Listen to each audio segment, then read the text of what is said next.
A paz do Senhor, é uma alegria tê-los conosco em mais um EBD online da Igreja Evangélica Assembleia de Deus Madureira.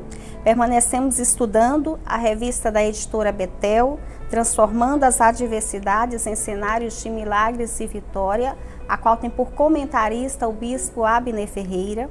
Hoje é o encerramento do terceiro trimestre de 2020, com a lição de número 13, a qual aborda a temática perseguidos, mas não derrotados. E hoje o convidado que nos dá a honra da sua presença para estar conosco, abordando tópicos e subtópicos da lição, é o vice-pastor presidente da Assembleia de Deus, o pastor Samuel do Prado. Pastor, seja muito bem-vindo. Amém, obrigado, a paz do Senhor a todos. Bom estar aqui com vocês nessa lição tão importante que fecha o trimestre, que fala transformando as adversidades em cenário de milagres e vitórias. Então nós vamos encerrar esse assunto e desde já obrigado pelo convite. Eu que agradeço. Vamos iniciar orando ao Senhor nosso Deus. Pai, diante da Tua presença nos encontramos, agradecidos pelas ministrações as quais o Senhor ministrou aos nossos corações. Foram 13 lições, Senhor, com esta, e lições de vitória, nos ensinando como superar momentos difíceis, como ser perseverantes, fiéis e vencedores no dia da adversidade. Ser conosco, confirmando a Tua presença e nos garantindo a vitória por meio de Jesus Cristo, nosso Salvador. Amém. Lição de número 13, perseguidos, mas não derrotados. Temos por texto áureo: em Deus louvarei a sua palavra, em Deus pus a minha confiança e não temerei quem pode fazer a carne. Salmo de número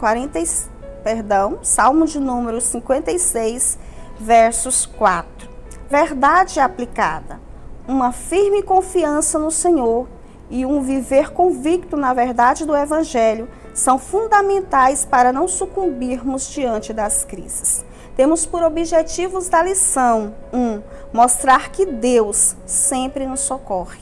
2. Apresentar a grandeza da chamada de Paulo. 3. Explicar que as crises são passageiras. Temos por texto de referência 2 Coríntios capítulo 11, versos 24, 25, 26, 27 e 30. 2 Coríntios 11, 24. Recebi dos judeus 5 quarentenas de açoite, menos 1. 3 vezes fui açoitado com varas. 1 vez fui apedrejado.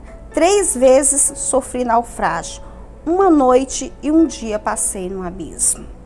Em viagens, muitas vezes em perigos de rios, em perigos de salteadores, em perigo da minha nação, em perigo dos gentios, em perigos da cidade, em perigos no deserto, em perigos no mar, em perigos entre os falsos irmãos. 27. Em trabalhos e fadiga, em vigílias muitas vezes, em fome e sede, em jejum muitas vezes, em frio e nudez. 30. Se convém gloriar-me, gloriar-me-ei no que diz respeito à minha fraqueza. Amém? Hoje nós estudaremos a respeito do apóstolo Paulo, que na verdade tinha o nome de Saulo, E recebeu logo após este nome Paulo. E quem é Paulo dentro das escrituras da palavra de Deus? Nas lições passadas nós estudamos vários personagens do Velho Testamento, como José, como Josafá, Sadraque, Mesaque, Abednego. Na última lição, a qual estudamos de número 12, foi a respeito de Daniel. Todas essas personagens estão dentro do Velho Testamento. Mas hoje estudaremos a respeito dessa personagem que, digamos que mudou o contexto histórico do Novo Testamento, que é o apóstolo Paulo. E quem é Paulo, Segundo a enciclopédia, Paulo é uma figura mais importante, uma das mais importantes do Novo Testamento. As informações sobre a sua vida está escrita no livro de Atos dos Apóstolos e nas suas cartas, as quais o mesmo escreveu. Nasceu na década de 10, na nossa era, na cidade de Tarso, na Cilícia. Filho de judeus, cresceu à sombra da mais perfeita tradição judaica. O apóstolo Paulo, quem era este homem antes de se converter a Cristo? O que as Escrituras vai nos abordar a respeito deste homem. Filipenses capítulo 3, do verso 5 ao 6, vai definir quem é o apóstolo Paulo, que ele é um judeu nato e que ele crescera pautado nas tradições judaicas. Em Atos dos Apóstolos, capítulo 22, versos 3, vai nos afirmar que o apóstolo Paulo foi enviado pelos seus pais para Jerusalém, para se aprimorar nas escrituras, na lei, aos pés de Gamaliel, que era um fariseu estudioso da palavra do Senhor, muito renomeado na época do apóstolo Paulo. Em Atos dos Apóstolos, capítulo 9, versos 1, vai nos afirmar que Paulo era uma fera, e uma fera indomável, que o mesmo era tido como um touro, porque o apóstolo Paulo vai assolar a igreja do Senhor Jesus. O mesmo vai aprender muito da lei, mas vai abominar ou vai perseguir de forma muito veraz o povo de Deus. E a palavra vai nos definir este homem como um homem indomável, como uma fera selvagem, como um touro. Em Atos dos Apóstolos, capítulo 8, versos 3, vai nos afirmar que Paulo assolava a igreja de Deus. Gálatas, capítulo 1, versos 3, vai nos dizer que ele devastava a igreja de Deus. Em Atos, capítulo 9, versos 21, nos afirma que o apóstolo Paulo exterminava os discípulos de Jesus. E exterminar nos deixa claro que o mesmo matava, Quando o apóstolo Paulo entrou, ele entrava com o propósito de perseguir e de matar todos quanto proferia ou confessava Cristo como seu Salvador. Paulo era um perseguidor do caminho, um perseguidor de todos quanto cria em Cristo Jesus como Salvador. Ele perseguia os crentes de forma física, de forma psicológica. A pressão que Paulo causava era grandiosa naqueles que acreditavam e proferia Cristo como seu Salvador. Ou negava ou ele matava. Ele chega a afirmar que as vestes de Estevão, quando foi morto, estavam sobre as suas mãos. Ou seja, nós estamos falando de um homem que era totalmente indomável, que era muito zeloso, mas com zelo na destruição para perseguir e matar aqueles os quais cria na palavra do Senhor. Em Atos dos Apóstolos 26, 14, nos afirma essa passagem, a qual diz que ele é um touro indomável. Mas Jesus também trata com touro indomável, pastor Samuel? Com certeza, Jesus também. Aqui o tópico primeiro até começa falando, é um chamado em meio às perseguições. Sim. Justamente por isso, Paulo, ele é tido, eu acho que Deus viu nele uma convicção, porque até o Nossa Verdade Aplicada fala de uma confiança no Senhor, Sim. Fala de confiar e no Senhor e um viver convicto na verdade do Evangelho. Então quer dizer, por que Paulo, aqui na Verdade Aplicada, está falando isso? Porque Paulo foi um exemplo de convicção. Por que Deus escolheu Paulo? Deus escolheu Paulo à toa, Deus é onisciente, Deus tem seus projetos, seus planos. Por que Deus escolheu o Saulo, Vamos falar assim, o Saulo. Sim. Porque Deus viu em Saulo o zelo que ele tinha pela fé dele como fariseu. E Deus falou, eu vou pegar ele, vou transformar a vida dele, ele vai ter esse zelo agora pelo meu evangelho. Então, Deus escolheu ele pelo zelo que ele tinha por aquilo que ele acreditava. Então, quando Deus transforma a vida de Paulo, de Saulo em Paulo, que aqui no tópico 1.1 vai falar dessa transformação milagrosa, no caminho de Damasco, que ele se encontra com o Senhor, Saulo, por que me persegues? E Deus transforma a vida dele ali, ele tem um encontro com Deus, porque Deus sabia que Paulo se transformaria em um zeloso. Até aqui na 1.1 fala, olha, Paulo abandona a sua agressividade, que é esse touro aí, aos cristãos para ser um zeloso anunciador do Evangelho de Cristo. Por isso que Deus escolheu Por isso que o Senhor Jesus escolheu Saulo, porque sabia que ele se transformaria e quando ele se transformasse, ele teria essa convicção no Evangelho. E isso fez com que ele vencesse todas as barreiras, nós vamos falar mais à frente, né, do seu sofrimento, a sua convicção. Eu acho que essa lição ela é um chamamento para você ter essa convicção, né, uma convicção que te leva a vencer todos os sofrimentos. Quando a convicção fala de uma certeza. O que é convicto? É alguém que tem certeza no que acredita. Ele está convicto, ele está certo no que ele acredita. Então, quando nós temos essa convicção de fé, nada nos abala, nada nos faz parar no ministério, na chamada, no propósito, na promessa, em tudo que acreditamos. A gente segue sem medo. E Deus, ele é muito bom em pegar pessoas que são aversas, né, à fé e transformar eles em convictos da fé. Deus faz isso. Já vi muita gente que falava mal de crente, falava mal de igreja, falava mal do cristianismo, depois se transforma e se torna aquele crente. Já ouviu falar daquele crente enjoado, daquele que não aceita falar mal de ninguém, da igreja, do pastor? Ele transforma, porque ele tem essa... Deus faz essa transformação e essa pessoa, o mesmo zelo que ela tinha antes para o mal, agora ele tem o zelo para o bem, né? Glória a Deus, né? Que nós acreditamos nesse Jesus que é capaz de pegar o improvável e converter naquilo que Ele quer. Então, sinta-se confortável, né? Talvez você diga, o meu esposo, o meu filho é averso à palavra do Senhor, rejeita tudo que provém de Deus. Nós estamos falando de um homem que rejeitava o Evangelho.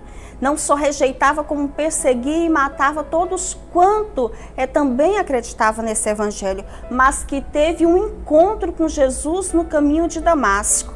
E Jesus é poderoso para destruir o mal e para entrar, né, no espírito do homem e converter para a glória do seu nome. Aqui até, missionária Aldineia, no 1.2, tem um comentário aqui da revista do professor, de Charles Swindoll, que diz assim: a transformação foi assombrosa. Olha o que ele diz.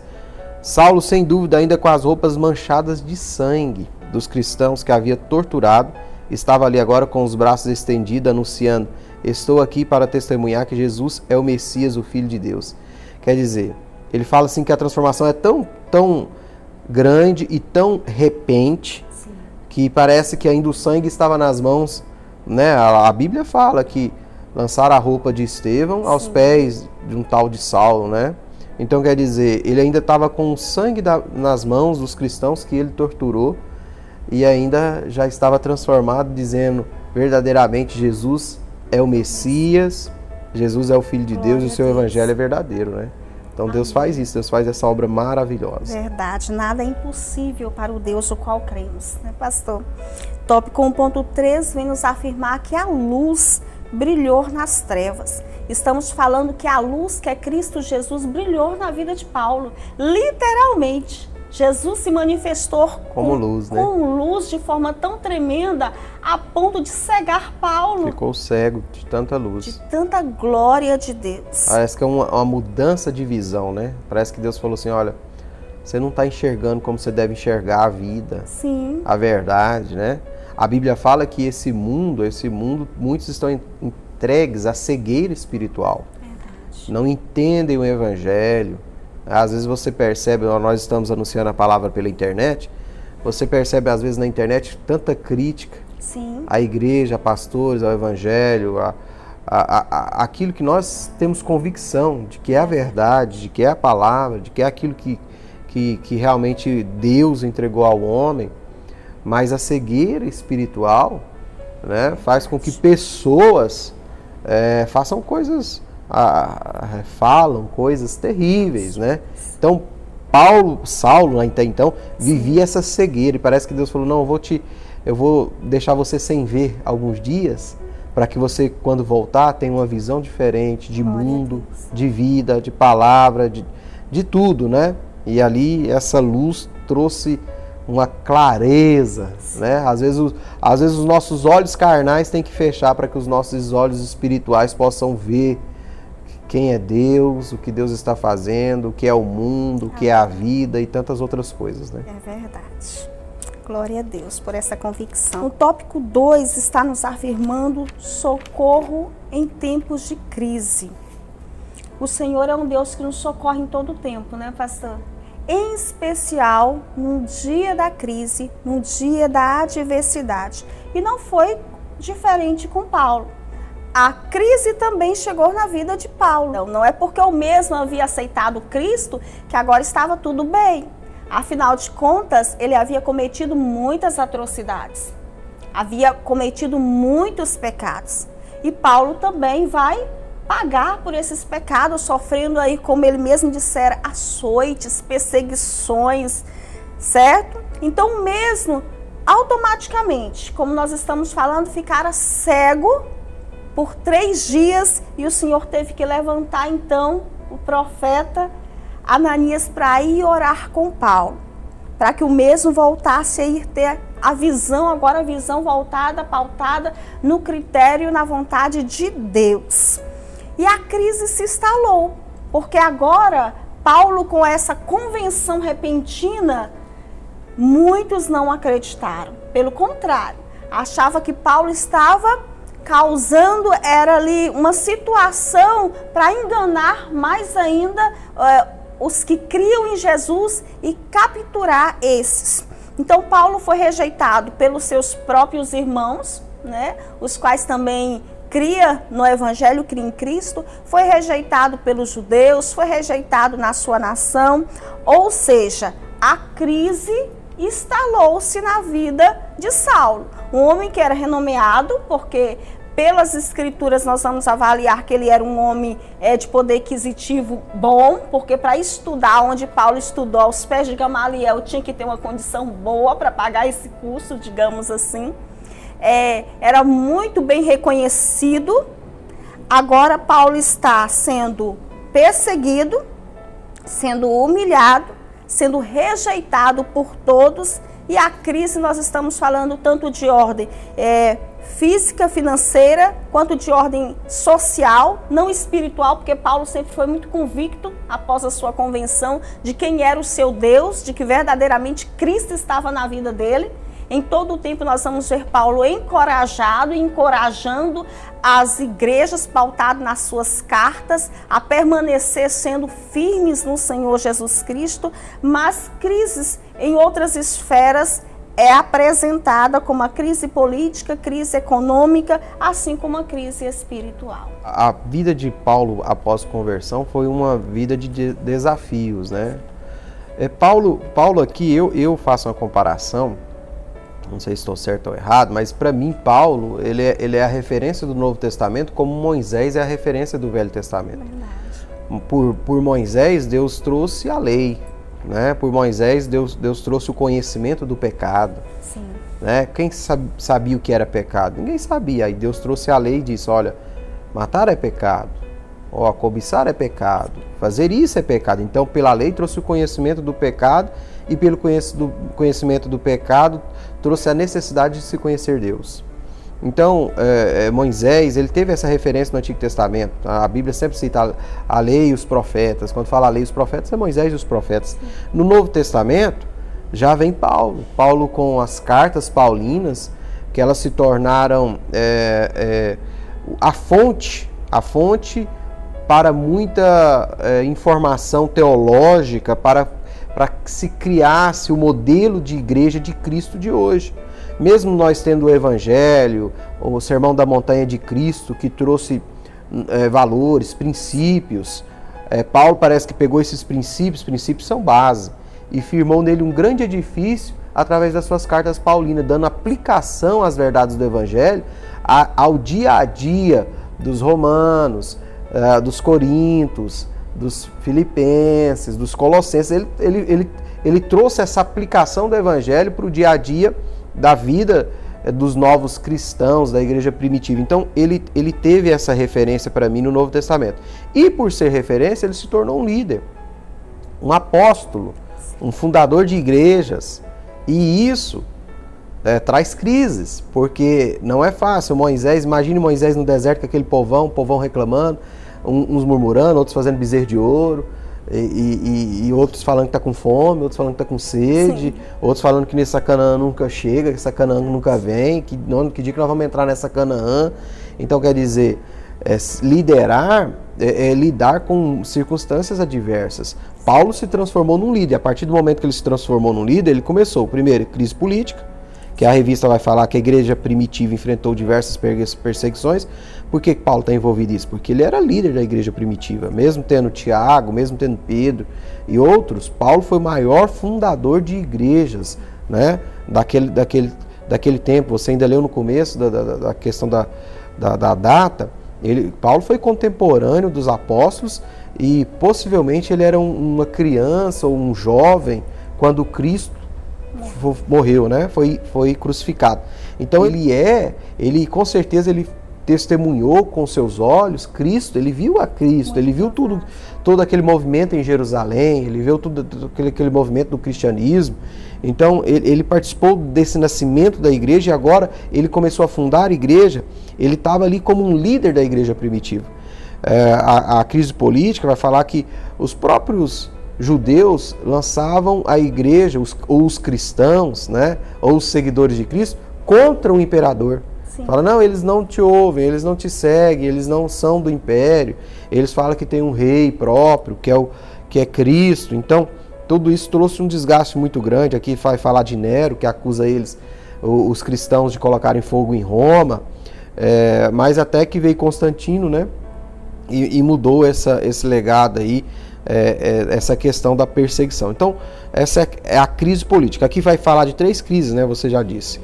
O bispo Abner fala que a perseguição pelo fato de pregar o evangelho, né, Paulo conviveu desde o início da sua pregação até a sua morte. Então, assim, não acredito num cristianismo sem essa perseguição, sem esse desgaste. Todo líder, todo pastor, todo líder de igreja, aqui vamos falar de Paulo como líder de igrejas, ele vai passar por crises, porque sempre você vai falar alguma coisa que agrada a muitos e desagrada a outros, né? Aí vem a crise econômica. Paulo, ele viveu, ele mesmo sendo um homem de bens, como você disse, ele veio a gastar tudo que tinha com a obra. E com o tempo ele precisava ser mantido pela obra, né? E nem sempre ele teve o apoio financeiro de todos. A Bíblia vai falar de alguns da Macedônia, outros que se levantaram e sustentaram ele durante o ministério, mas ele passou por crise econômica, né? Qual líder religioso que nunca passou, né? Quem nunca passou pelo evangelho? Mas é aí que você se mostra o quê? A questão da convicção. Paulo era convicto e a convicção dele fez com que ele nunca largasse o evangelho, né? A palavra, o amor em pregar a palavra. Aqui, no comentário na revista, fala assim: essa pandemia que se alastrou pelo planeta recentemente trouxe sérias consequências para o Brasil e para o mundo. Aqui está falando da crise econômica que veio através dessa pandemia, né? Nossa revista é bem atual, né? E na verdade eu posso dizer que o bispo Abner, ele trouxe isso aqui, mas isso aqui se tornou referência para alguns lugares, porque na nossa cidade mesmo nós podemos dar graças a Deus e glória a Deus que Deus tem sustentado a família, com certeza, né? Tem guardado, não temos, quando a gente sabe de alguém ou outra pessoa, a gente sempre mantém uma ajuda, mas dos males eu vou te falar que aqui não é o pior, aqui está bem, graças a Deus, Deus tem sustentado, mas o crente tem que aprender que a crise econômica é a hora de demonstrar fé em Deus. Abacuque disse, né, ainda que me falte, né, ovelhas, gado no curral e tantas outras coisas, eu me alegrarei, né, exultarei no nome do Senhor. Quer dizer, é uma fé, uma convicção que ultrapassa a crise econômica. E deixa eu passar aqui a crise espiritual. Você bem disse, missionária Aldineia, que Paulo não passou por essa crise espiritual, né? Porque aqui a crise espiritual, Paulo, na verdade, ele um dia pediu para Deus para livrar ele de certas dores, que há especulações de que seja isso, mas o certo é que Deus disse que a graça dele bastava, né? A graça de Cristo nos basta, né? Eu creio que o servo de Deus, que não lhe falte graça, não lhe falte nada, porque a graça nos realiza, nos completa. Mas a crise espiritual de Paulo, ela foi sentida pelos seus liderados, né? Paulo, enquanto líder, os seus liderados passaram por momentos de muita dúvida de fé. Por ser a igreja primitiva não tinha as cartas paulinas organizadas, não tinha o evangelho registrado, que foi organizado depois por Mateus, por Marcos, por Lucas, por João. Não tinha como eles terem acesso a essas informações. Hoje a nossa igreja não, nossa igreja é rica. Nossa igreja às vezes tem 2, 3 tipos de seminário dentro da igreja. Todo mundo pode ter uma revista como essa, todo mundo pode ter uma Bíblia, todo mundo pode ter um comentário bíblico. Verdade. Então, naquele tempo, a heresia era muito grande, porque tudo era mais oral, dependia do pastor, da qualidade de conhecimento dele e daquilo que ele iria transmitir para suas ovelhas. E por se tratar de igreja primitiva, surgiam muitos problemas. Obreiros novos, sem preparos, irmãos que vinham com aquela legalidade do judaísmo, com as tradições, outros que eram gentios, que vinham com o seu politeísmo, com toda a sua simpatia, né? Com toda essas crenças, porque até hoje isso existe, né? Essas crenças que a pessoa guarda de família, de regionalismo, de lugares. Então, naquele tempo existiu isso, e a falta de informação às vezes gerava muita heresia. Então, Paulo teve que combater tudo isso. E a terceira, eu até coloquei aqui na crise espiritual, o ecumenismo, né? Hoje eu acho que a maior crise espiritual na igreja hoje é o ecumenismo, para mim, que é a questão da mescla, né? Da mistura das religiões, né? Aquele negócio que todos os caminhos levam a Deus, todas as religiões levam a Deus, todas as igrejas pregam a palavra. Eu não acredito nisso, tudo pode. Então eu acho que a crise religiosa e espiritual de hoje é essa, tanta informação que desinforma. Verdade. E a pessoa acha que tudo pode, tudo quer, todo alimento é bem-vindo. Nem sempre é assim, a gente tem que filtrar o que ouve e saber o que a gente vai aplicar para a vida da gente. A gente tem que provar, a Bíblia até fala, provar se vem de Deus, a profecia, então tudo isso. E as 3 crises aí. As crises que permeiam a vida de todo cristão, como o senhor bem dissera. E é interessante que o apóstolo Paulo, ele nunca queria se pesar aos irmãos. Pelo contrário, ele agora, após a sua convenção, ele sempre queria dar, né? Dar Cristo, dar o conhecimento o qual ele havia adquirido com Cristo, a sua intimidade a qual ele havia possuído com Cristo Jesus. O mesmo aprende a se aperfeiçoar na criação ou na confecção de tendas para não ser pesar aos irmãos. Mas nós estamos falando que a crise chega na vida de todos quanto crê no Senhor Jesus. Tanto os que crê quanto não crê, né? A diferença, nós já até abordamos essa temática em outra lição, é o resultado. É o resultado da casa que vai definir bem se a mesma é edificada em Cristo Jesus ou não. E estamos falando do apóstolo Paulo que decidiu a permanecer edificado em Cristo Jesus. Verdadeiramente teve um encontro com Jesus. E não só aceitar a Cristo, como expressou Cristo em todas as suas ações. O mesmo chega a dizer para nós sermos imitadores dele. É o início do capítulo 11, né? Sim. Da onde está o texto de referência. Estamos abordando. Sede meus imitadores. Exatamente. Como eu sou de Cristo. Eu não sei se ele estava falando para nós imitarmos ele ou para nós imitarmos ele imitando Cristo. Imitando Cristo. Porque ele falou, sede meus imitadores, como eu sou de Cristo. Então quer dizer, ele está falando, nós, se vamos imitar ele, temos que imitar Cristo. Né? Ou seja, como esse homem definiu Cristo em sua vida a ponto de dizer, podem olhar para mim, porque agora eu sou de Cristo e apresento Cristo através da minha vida. Que tenhamos essa mesma postura do apóstolo Paulo, de permitir que Cristo Jesus seja expressado em nossas vidas, em toda a nossa forma de viver, né? Na nossa fala, nos nossos atos, que Cristo Jesus venha falar nos nossos corações. Tópico 3 vai nos falar da provisão de Deus em tempos difíceis e nos dá referência do povo de Israel, que já foi até abordado pelo pastor Samuel, quando os mesmos foram tirados do Egito com as mãos poderosas do Senhor nosso Deus, e como Deus proveu para o seu povo.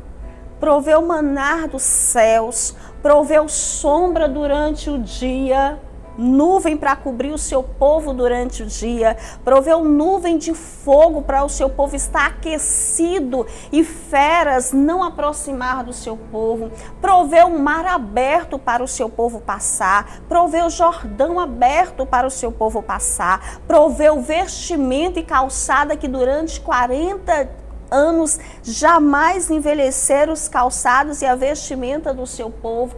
Que provisão tremenda o Senhor revelou ao seu povo no deserto. Não difere dos nossos dias. Deus permanece com essa mesma postura, com as suas mãos estendidas, para prover para o seu povo escape, livramento, socorro, paz, tranquilidade de espírito, vitória por meio de Cristo Jesus, o nosso Salvador. Amém? Tópico 3.1 nos afirma que devemos confiar no Senhor. A nossa confiança em Deus vai definir bem a nossa fé, porque quando aplicamos nos nossos corações a ser confiante ao Senhor, nos tornamos totalmente dependentes dele. Assim como o apóstolo Paulo se tornou totalmente dependente do Senhor. Agora não era mais um homem que acreditava no seu intelectual, na sua força, nos seus braços, na sua influência política, econômica ou social. Agora era um homem que confiava no poder do seu Deus e refletia isso nas suas palavras e também com as suas ações. Nós temos a referência de Mateus capítulo 6, versos 34. O qual vai nos afirmar aí para nós buscarmos primeiro o reino dos céus, né? Buscar a justiça da parte de Deus, para que as outras coisas nos sejam acrescentadas. Amém? Tópico 3.2, pastor Samuel. Eu creio que sim, na convicção que nós falamos lá no início, é o que faz a gente vencer. A lição vai falar que Paulo sofreu perseguições, naufrágios, doenças, muitos, mordida de cobra, açoites, né? E não só um, aqui vai falar que por 4 ou 5 vezes, né? Sim. Então quer dizer, ele tinha tudo, porque se isso acontecesse nos dias de hoje, imagine você sendo açoitado porque você prega o evangelho. Será que você falaria, não, eu sou crente ainda, sou da Assembleia de Deus, aí fala, então vai tomar uma surra. Ficar preso 2 anos em Jerusalém. Você crê em Senhor Jesus? Crê, então outra surra. Prisão, né? Prisão. Eu sei que os tempos, por exemplo, alguém vai falar assim, não temos mais homens como Paulo para fazer isso. Claro que não, porque Paulo foi levantado para aquele tempo, para aquela circunstância. Sim, com certeza. A igreja de hoje vive uma circunstância totalmente diferente. A que Paulo foi levantado, ele foi levantado para desbravar, para abrir caminho, para implantar a igreja, a vida dele foi doada para isso. Ele foi luz em várias cidades. Eu creio muito assim que Deus nos usa segundo a nossa capacidade. Eu acho que tem muita gente que é uma graça tremenda, dons espirituais, cada um tem um diferente, mas eu vejo como Paulo foi criado aos pés de Gamaliel, e Moisés foi criado aos pés de Faraó. Eu vejo como ambos foram bem criados na questão do conhecimento, da intelectualidade, da visão de mundo. Depois tiveram um encontro com Deus e Deus agregou o conhecimento de Deus, o conhecimento dele. Moisés encontrou com Deus no Monte Horebe, na sarça, né? No fogo, na luz também. Graças a Deus. Deus. E Paulo no caminho de Damasco. Só que Deus pegou aquela ferramenta que era deles humano, que era aquela ferramenta que eles adquiriram ao longo da vida, falou, vocês são muito capazes, agora eu vou pegar essa capacidade de vocês e vou gerar agora uma capacidade espiritual. Glória a Deus. Né? Então Deus pega a sua capacidade terrena, de conhecimento, de estudo, daquilo que você se preparou ao longo da vida e transforma aquilo numa capacidade espiritual. Então Paulo foi levantado para aquele tempo, para aquela obra. Não tem outro Paulo na Bíblia, não há necessidade de ter, porque aquele Paulo foi levantado para aquela obra, que é fundar a igreja primitiva. Então Paulo, ele passa por essas inúmeras aflições da vida e voltando àquilo, a convicção de Paulo faz com que ele vença tudo isso. Aqui fala que ele não perdeu o ânimo no 3.1. E no 3.2 vai falar, nada pode separar do amor de Deus. Eu vejo que Paulo ama a Deus acima de todas as coisas, que é o primeiro mandamento né, do decálogo. O primeiro mandamento é que você ame a Deus acima de todas as coisas. Eu até anotei aqui da revista, ele testemunha que era movido continuamente pelo pleno conhecimento do imensurável amor de Cristo ao morrer por todos nós. Então ele era movido pelo imensurável amor de Cristo. Imensurável, é assim que ele fala lá em 2 Coríntios 5,14. Então, quer dizer, qual era a motivação de Paulo? Porque o que faz, o que nos leva a fazer alguma coisa é o que nos motiva. Tem gente que é movido, eu trabalho, mas tem que me pagar bem, então é movido por dinheiro. Verdade. Eu trabalho, mas tem que ser grato, então é movido por gratidão. Eu trabalho, mas tem que ser reconhecido, então é movido por reconhecimento. Eu trabalho, mas meu nome tem que ser, igual você falou, aí tem que ser renomado, tem que estar acima de tudo. Então trabalho por glória, né? Mas por Cristo nós não podemos fazer isso. A Bíblia fala que a tua mão direita não sabe o que a esquerda faz. Que se for fazer o bem, que quer dizer, você não tem que tirar uma selfie e mostrar que você está ajudando alguém necessitado. Isso é pecado. A Bíblia fala que a tua mão direita não sabe o que a tua esquerda faz. Quer dizer, o que faz de bem não é para os homens, é para Deus. Então os homens não têm que saber, quem tem que saber é Deus. Né? É Deus que tem que saber. Então Paulo tinha isso, ele tinha esse amor de Cristo que movia ele a fazer tudo o que ele fez. Se esse amor nos preencher, nada vai nos separar dele. Nada. Por isso que nem a morte, nem a potestade, nem o inferno, nem o céu, nem os anjos, nem o porvir, não é assim que Paulo fala aos Romanos? Nada vai nos separar do amor de Deus. Esse é o último tópico da última lição da revista. Então acho que o autor ele deixou isso aqui para o final para você entender isso, que o que te move é o que vai fazer você vencer. É o que te motiva. Amém. É o que vai fazer você vencer. Glória a Deus. Para Deus importa o porquê você está fazendo, como você está fazendo. Porque muitas pessoas acham que é só fazer o bem. Para Deus não é só fazer o bem, é até a maneira de se fazer o bem. Então, como seja, o porquê e o como, para Deus importa. Porque às vezes o porquê é importante, mas a maneira como é feito é errado. E tem gente que às vezes o porquê é errado e às vezes faz até da maneira certa, mas por razões erradas. Então quer dizer, tudo isso para Deus é importante, a maneira. Então por isso que Paulo não tinha cadeia, não tinha ameaça, não tinha nada que fazia parar. Porque ele tinha uma motivação muito grande, que era o amor de Cristo.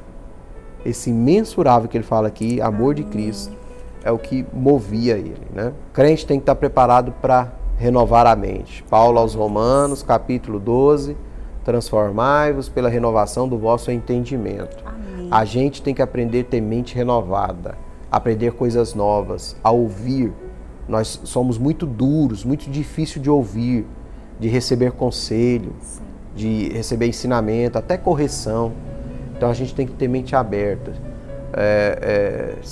Acho que é Tiago, né, que fala que a gente tem que ser tardio no falar e pronto a ouvir. Então, seja pronto a ouvir. Paulo foi tremendamente usado porque ele se abriu tanto para receber o novo que ele se tornou uma nova criatura. Verdade. Né? Ele se abriu para ouvir o novo, ele abriu sua mente. Então a gente tem que ter isso, mesmo que você ache que a sua religião é a religião mais certa.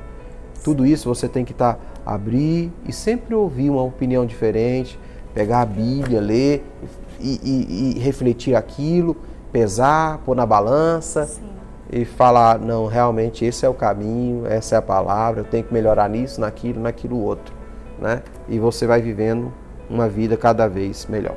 Renovada, né? Quantas vezes com o nosso coração impermeado, endurecido, perdemos tantas oportunidades. O Espírito Santo está falando aos nossos corações, está exigindo, né? Quantas vezes o Senhor nos adverte para estar voltando atrás, reconciliando, tendo uma nova visão, um novo entendimento, e às vezes a gente fica com o nosso coração endurecido, dizendo, não, eu não volto atrás, eu já dei a minha palavra, é dessa forma mesmo. Mas se porventura o Espírito de Deus está tocando em seu coração, e se é necessário você retornar, reconciliar, pedir perdão, abraçar, amar, não perca a oportunidade de ser renovada pelo Espírito de Deus. Parece que Paulo, ele quebra todo o seu orgulho, né? Quando ele aparece diante de todos e diz: Jesus, verdadeiramente, é o Messias, o Filho de Deus. Então quer dizer, meu Deus, ele foi contra tudo que ele pregava. Sim, então quer dizer, ele não teve, porque tem gente que às vezes ele encontra com a verdade. Sim. Ele sabe que é a verdade, mas por amor às tradições, por orgulho para não falar que está errado. Medo de perder os status. Medo, em 3.3 aqui, ó. Não deixe o medo destruir seus sonhos. Medo de coisas novas, medo de status, quer dizer... Saulo, né, era influente entre o sinédrio, tanto com os fariseus quanto os saduceus, porque ele representava o sinédrio. O sinédrio era composto pelos dois. Então, quer dizer, ele era influente, mas ele abriu mão do seu status de como que eu vou falar, torturador do sinédrio, perseguidor do sinédrio, zeloso do sinédrio, zeloso da lei, vamos falar assim, o zeloso da lei. Ele abriu mão do prestígio que ele tinha na sociedade, vamos falar em Jerusalém, entre todos os judeus, entre todos os judaizantes, para um chamado, né, de um novo caminho com Deus, né? Às vezes, muita gente acha que é perder começar do zero. Mas às vezes o seu caminho está longe, mas não vai muito mais do que aquilo. E às vezes quando você começa do zero, logo você já passou muito daquele caminho para onde você estava e já está muito mais longe. Glória a Deus. Porque é o que Deus tem para a tua vida. O importante é o que Deus tem para a sua vida. Eu sempre fiz uma oração. E essa oração eu acho que eu posso falar aqui para que você possa aprender também. Que Deus feche todos os caminhos que não é dele na minha vida e que só deixe aberto o caminho que é dele. Amém. Quando você fala isso para Deus, você está dando legalidade. Não é que Deus precisa da sua permissão, mas Deus respeita muito a sua decisão. Sim. Então Deus está vendo que você decidiu que Ele controle o seu caminho. Então Ele respeita isso. E quando você fala isso, você abre mão do seu, vou falar mais ou menos assim, do seu poder de decisão para que Deus decida por você. Né? Então que Deus possa decidir por nós o melhor caminho. Glória a Deus. Já abordamos o tópico 3.3, né, pastor? Quando certeza. nos afirma para nós não deixarmos o medo destruir os nossos sonhos. O medo jamais destruiu os sonhos do apóstolo Paulo. Não houve perseguição, não teve prisões, não teve açoites, não teve calúnias, não teve fome, peste, que foi capaz de parar este homem, porque o mesmo estava convicto no Senhor Jesus Cristo. Amém? Vamos concluir?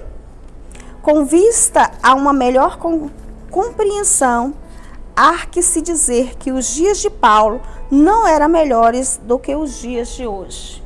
Nós estamos falando que Paulo foi levantado no seu tempo com um propósito e que ele viveu momentos de muita adversidade. Inclusive, o tema da nossa lição é justamente perseguido, mas não derrotado. Com perseguido certeza. Muitas vezes. Morreu perseguido, né, decapitado em Roma. No entanto, derrotado jamais. Manifestou a glória de Deus e entendeu que a sua morte era uma passagem para a glória, para os braços do seu Salvador, Redentor, Jesus, o Cristo. Eu sempre falo que os desafios de hoje são diferentes, né? E eu falo que são até mais perigosos. Sim. Os nossos inimigos daquele tempo, quando eu falo nossos da igreja, né? Os inimigos da igreja daquele tempo, eles eram declarados, sim, eles eram vistos, eles eram nítidos. Verdade. Entendeu? Os inimigos da igreja de hoje, eles são silenciosos, invisíveis, são camuflados, eles são tendenciosos, perigosos. Então, quer dizer, se naquele tempo era Nero, se naquele tempo eram os judaizantes, se naquele tempo eram os nicolaítas, se naquele tempo eram aqueles que eram fácil de ver, que eram hoje são aqueles que estão dentro da igreja e querem um evangelho mais light, um evangelho fácil. Mesclado. Um mesclado. Quer estar no templo, mas quer estar no pecado. Isso, até a questão eu estava vendo lá do nosso presidente da República, disse na ONU, né, da cristofobia, no mundo é mais que certo. Quantos cristãos ainda estão morrendo hoje no mundo, né?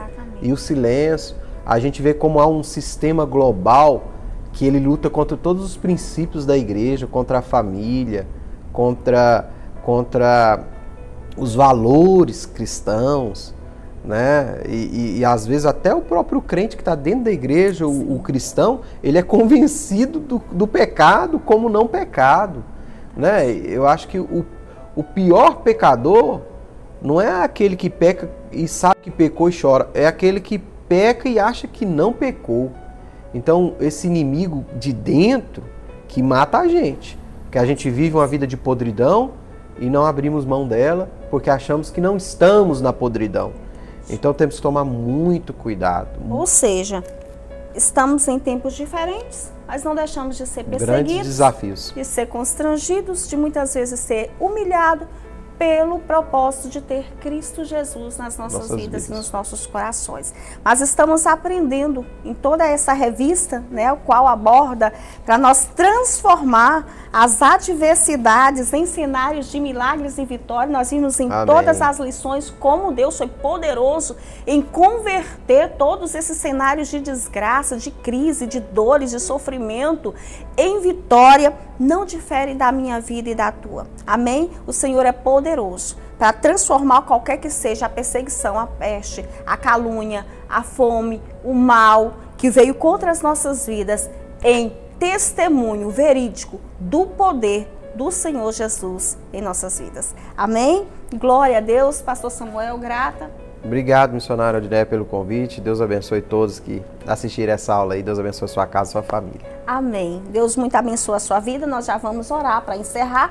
Mas antes eu quero apresentar para vocês a nossa revista do próximo trimestre, que está abordando o tema A Importância da Palavra de Deus para o Bem-Estar do Ser Humano. Na nossa próxima aula, nós já começaremos com essa revista do quarto trimestre. Amém? Vamos orar para encerrar. Grato pela sua companhia. Se inscreva no canal, deixa o like, seu comentário. Deus muito abençoe a sua vida.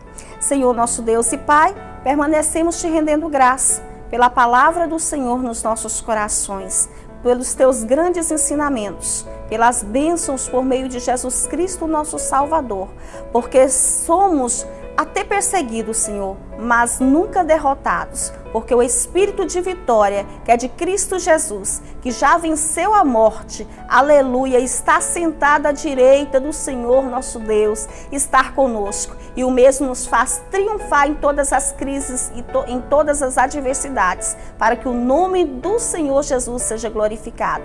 Por meio de Jesus Cristo nós te rendemos graça. Amém. Amém.